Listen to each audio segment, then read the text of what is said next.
There is 30 years of research on entrepreneurs, and we have found essentially nothing special about entrepreneurs. There's nothing genetic, there is nothing hormonal, it's not testosterone, it's not sex related.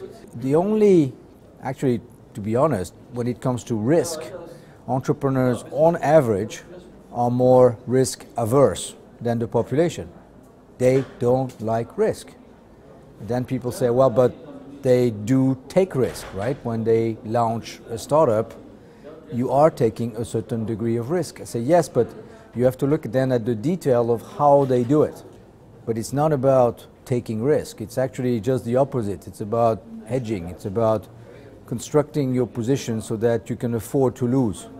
It's an attitude to uncertainty. I prefer uncertainty to the word risk, to be honest.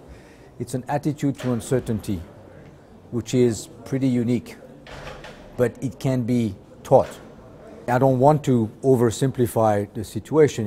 Yes, it is easier to do startup in certain countries. And of course, we always have in mind the US, which has a very positive attitude to entrepreneurs and a positive attitude to failure as an entrepreneur. Russia, I suspect Western Europe is worse than Russia. We have absolutely no tolerance for failure. In the US, there is a certain degree of acceptance to the fact that failure is a natural element in entrepreneurship. Hence, if you fail, there may be a lot of reasons which have nothing to do with you as an individual. Actually, in the US, what people often say is, I'm very happy to invest in an entrepreneur who has failed because that person has learned and someone else has paid for it. There is a willingness to come back, and most of the big successful entrepreneurs you hear about in the US, the ones that you treat as gods, every single one of them has failed 1, 2, or 3 times before.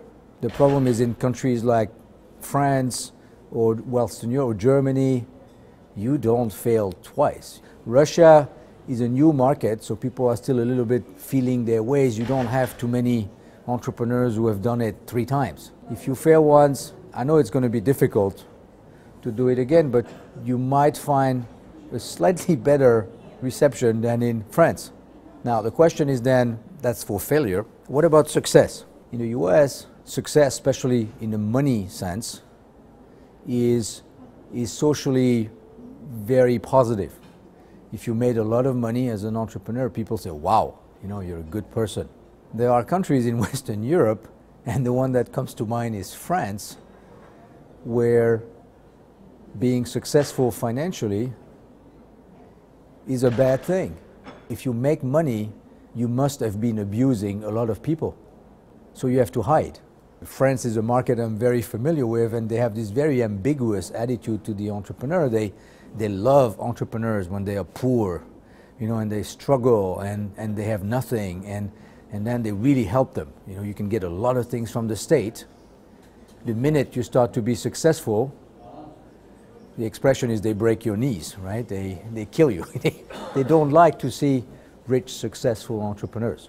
Russia, people flash their wealth, and you buy big cars and you make clear, everybody understands that you are successful. And it's positively perceived. Nobody feels that this is bad or... So in general, it tends to be a relatively good thing because it says success is good, making money is good, and it tends to be a proper, it's a nice incentive for people who get started.